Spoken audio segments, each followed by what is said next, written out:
ಏನ್ ಆಂಟಿ ಅದನ್ನ ಹಂಗ್ ನೋಡ್ತಾ ಇದ್ದೀರಿ? ಏನಿಲ್ಲ ಅಪ್ಪಿ, ನೀರ್ ಮೇಲ್ ಬರಿಸ್ಬೇಕು. ನೀರ್ ಮೇಲ್ ಬಾ ಅಂದ್ರೆ ಮೇಲ್ ಬರುತ್ತಾ? ಇಲ್ಲ ಆಂಟಿ. ಓಕೆ, ಟ್ರೂ ಸೈನ್ಸ್ ಇಂದ ನೋಡೋಣ. ನಾನು ನೀರ್ ಮೇಲ್ ಬರಿಸ್ತೀನಿ. ಹಾ ಆಂಟಿ.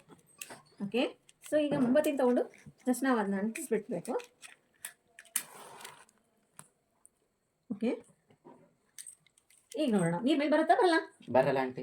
ಬರಲ್ಲ, ನೋಡೋಣ ಏನ್ ಮ್ಯಾಜಿಕ್ ನಡೀತಾ ಇದೆ. ಮ್ಯಾಜಿಕ್ ಅಲ್ಲ, ಅದು ಟ್ರೂ ಸೈನ್ಸ್. ಸೊ ಈಗ ನೋಡೋಣ. ಎಸ್, ಮೇಲ್ ಬಂತು ನೀರು. ಹೌದಾ?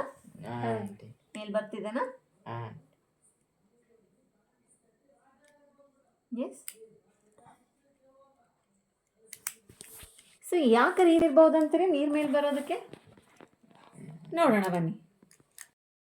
ಇವತ್ತಿನ ಎಕ್ಸ್ಪೆರಿಮೆಂಟ್ ಬಂದುಬಿಟ್ಟು ನೀವು ಇನ್ಸ್ಟಾಗ್ರಾಮು ಮತ್ತು ಯೂಟ್ಯೂಬ್ ರೀಲಲ್ಲಿ ನೋಡೇ ಇರ್ತೀರಾ. ಸೊ ಏನಪ್ಪ ಅಂತಂದರೆ ಇಲ್ಲಿ ವಾಟರ್ ಲೆವೆಲ್ ಗ್ಲಾಸಲ್ಲಿ ಇನ್ಕ್ರೀಸ್ ಆಗುತ್ತೆ. ಯಾಕೆ ಅಂತಂದರೆ ಹೊರಗಡೆ ಪ್ರೆಷರು ಜಾಸ್ತಿ ಇರುತ್ತೆ, ಗ್ಲಾಸ್ ಒಳಗಡೆ ಪ್ರೆಷರು ಕಡಿಮೆ ಇರುತ್ತೆ, ಏರ್ ಪ್ರೆಷರು. ಸೊ ಅದಕ್ಕಾಗಿ ಇಲ್ಲಿ ವಾಟರ್ ಲೆವೆಲ್ ರೇಸ್ ಆಗುತ್ತೆ. ಇನ್ನೊಂದು ಮೇನ್ ರೀಸನ್ ಏನು, ಹೀಟ್ ಬಂದುಬಿಟ್ಟು ಆಕ್ಸಿಜನ್ ಮಾಲಿಕ್ಯೂಲ್ಸ್ ಅಬ್ಸರ್ವ್ ಮಾಡುತ್ತೆ. ಸೊ ಅದಕ್ಕಾಗಿ ಏನಾಗುತ್ತೆ, ಒಳಗಡೆ ಟೆಂಪರೇಚರ್ ನಮ್ಗೆ ಡಿಕ್ರೀಸ್ ಆಗಿ ಪ್ರೆಷರ್ ಕಡಿಮೆ ಆಗುತ್ತೆ. ಇದನ್ನೇ ಐಡಿಯಲ್ ಗ್ಯಾಸ್ ಲಾ ಅಂತ ಹೇಳ್ತೀವಿ. P directly proportional to T. For more science related videos, please subscribe, share, like and comment below.